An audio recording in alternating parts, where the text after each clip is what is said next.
All right, today we're going to unpack a really beautiful story called Lumen the Dragon, and we're going to do it by looking at it through the classic lens of the hero's journey.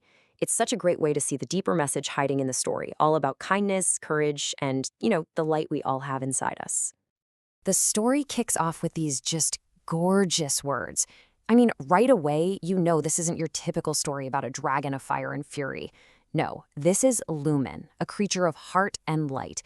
It just sets this magical, gentle tone from the very first sentence. So every hero's journey has to start somewhere, right? It starts in what we call the ordinary world, basically the hero's life before everything changes. And for Lumen, his ordinary world is, well, it's a lonely one. He's a total outcast, completely misunderstood just for being who he is. And this really gets to the heart of his problem. On one hand, you have what everyone thinks a dragon should be, breathing fire, roaring, something to be feared. But then you've got Lumen, who is the exact opposite. He shines a golden light, he's gentle, he has the soul of an angel. So his first real challenge isn't some big monster, it's just a powerful, unfair idea. And this is what triggers his call to adventure. What's so unique here is that there's no ancient prophecy, no one telling him he's the chosen one. Lumen's call comes from inside. He sees these kids who are lost and scared, and he just makes a choice to show compassion, even though he's probably terrified they'll just run away from him. That single choice leads us right into the next stage, crossing the threshold. This is that big moment where the hero really commits. For Lumen, it means leaving the lonely safety of his cave and stepping into a new world, one where just maybe he can finally be seen for who he really is. And this scene is that turning point. Just picture it. Kids are lost in the woods, they're cold, they're scared. Suddenly, this dragon appears. But instead of breathing fire, this gentle, warm light just pours out of his chest and wraps around them like a blanket. In that one instant, all their fear just melts away and turns into pure wonder. You can just hear a kid whisper it. He looks like an angel with dragon wings. And bam, Lumen's whole world just changed. And the effect is immediate. He's not just tolerated, he is absolutely beloved. The children give him all these sweet nicknames: Lulu, Fluffy Glow, Little Star. They've totally welcomed him into their world. He's one of them now. Now, around this point in a hero's journey, they often get some supernatural aid, from a mentor or a magical friend. For Lumen, that help comes from the fairies, who saw his true nature all along, and they give him this incredible title, Guardian of Forgotten Smiles. It's more than just a name, it's his mission statement. It perfectly defines his special purpose in the world. So now that Lumen has friends and a purpose, his journey really starts to deepen. This next part is all about the tests and trials, where he has to prove himself.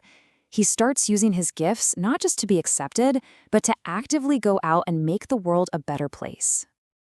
And these are his big tests. But notice what he's doing. He doesn't fight monsters with fire. He fights sadness with light. He literally creates a garden where sadness can't get in. He travels through a dream portal to bring back stars for a sad child. And my favorite, he brings color and laughter back to an entire village just by shining his light. His heroism is all about creating, not destroying. Wow, this is his ultimate reward for passing all those tests. His love is so bright, so powerful, that the moon itself comes down from the sky to thank him. And by giving him a piece of its own eternal glow, the moon is basically saying, your light isn't just yours anymore. It's a part of the cosmos. Okay, so he's proven himself, he's been rewarded, and now the whole journey pivots. It stops being about his own personal quest to be accepted. He's won the ultimate boon, which in this story turns out to be a much bigger mission for the whole world. The fairies come to him with this new mission, and you can see his purpose evolving. He's not just the guardian of smiles anymore. Now he's a teacher. His new job is to raise the next generation of protectors for the Earth. You see, in this story, the greatest prize isn't a chest of gold, it's a huge responsibility. And he doesn't go it alone. This is such a key part of the hero's journey, sharing the wisdom you've gained. Lumen puts together this amazing team of kids, and each one has a special gift for connecting with the world. He's not just leading them, he's empowering them. He's creating the very first guardians of the Earth. And get this, their textbook is the Book of Light, but it has no words. It's just full of glowing images that you have to understand with your heart. It's such a powerful way to show the story's main idea that real magic isn't something you memorize, it's something you feel through kindness and empathy. And that brings us to the final stage of the journey. The hero returns home, but he doesn't come back empty-handed. He brings back an elixir, some kind of treasure or wisdom to share with the world he left behind.